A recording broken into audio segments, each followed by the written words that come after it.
হবে ঈমান। এদিকে আর হবে না, কত সুবহানাল্লাহ বলবো, সে শুরু থেকে সুবহানাল্লাহ বলে বলে আসতেছি, তাই না? আরে পাক পঞ্জাতনকে মানিলে খাঁটি হবে ঈমান। পঞ্জাতন পঞ্জাতন আমার ঈমান। পঞ্জাতনকে মোহাব্বত করলে কি কি ফায়দা আছে শুনেন। পাক পঞ্জাতনের মোহাব্বত নিয়ে যে দুনিয়া ছাড়িবে, হাসরেতে আমার নবীজি তার তরে শাফাত করিবে। আরে পাক পঞ্জাতনের মোহাব্বত নিয়ে যে দুনিয়া ছাড়িবে, হাসরেতে আমার নবী তার তরে শাফাত করিবে, তার তরে শাফাত করিবে। মজবুত করে ধরো সবে, মজবুত করে ধরো সবে, আখেরে বায়ে তারে দামান। পঞ্জাতন পঞ্জাতন আমার ইয়াকিন ঈমান, আমার ইয়াকিন ঈমান। আপনাদের জোশ আর ওই সেই মহারাষ্ট্রের, আপনার নামটা কি বলে গেলাম, মুস্কান, শুনেছেন আপনারা? দেখেছেন এটা কি গো, ইন্টারনেটে দেখেছেন? দেখেননি ইন্টারনেটে? এই যে বুরখা পরে বলেছিল না মহারাষ্ট্রে যে ইউনিভার্সিটিতে ঢুকতে দেব না, কলেজে ঢুকতে দেব না, যদি বুরখা পরে কলেজে ঢোকো তো কলেজে ঢুকতে দেওয়া যাবে না। তো তার পিছনেতে কিছু 40 থেকে 45 জন পিছন লেগেছেন ছেলে, তারা বলছেন জয় শ্রীরাম, জয় শ্রীরাম, জয় শ্রীরাম।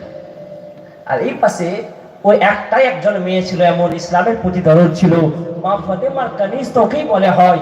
এক পাশে ও একা দাঁড়িয়ে দাঁড়িয়ে বলছে আল্লাহু আকবার, আল্লাহু আকবার, আল্লাহু আকবার। এইভাবে সে নারাজ থাকছে। 45 জন ছেলে এক পাশে আর ও মেয়ে এক পাশে।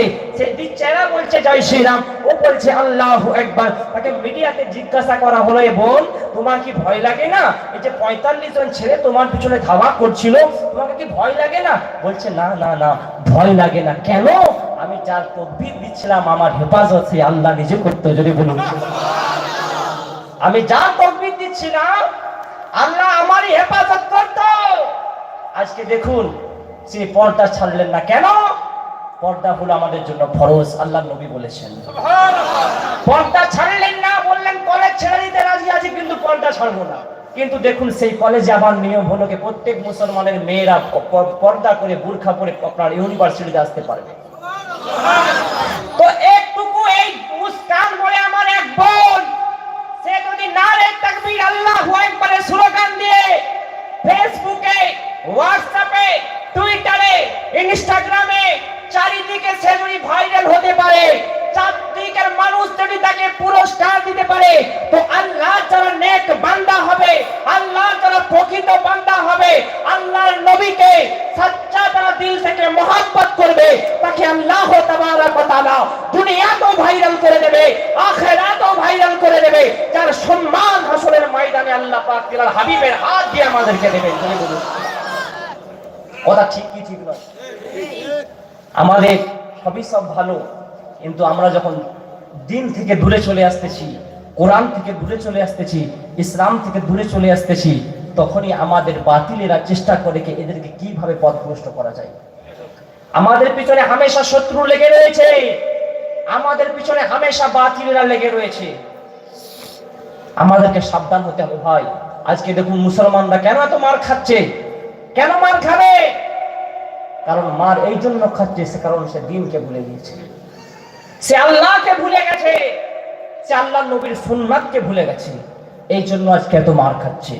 আজকে মুসলমান হয়ে একজন ব্যক্তির সঙ্গে দেখা হলো, তার বয়স প্রায় 50 বছর। তাকে বললাম চাচা দাড়ি কেন রাখেননি?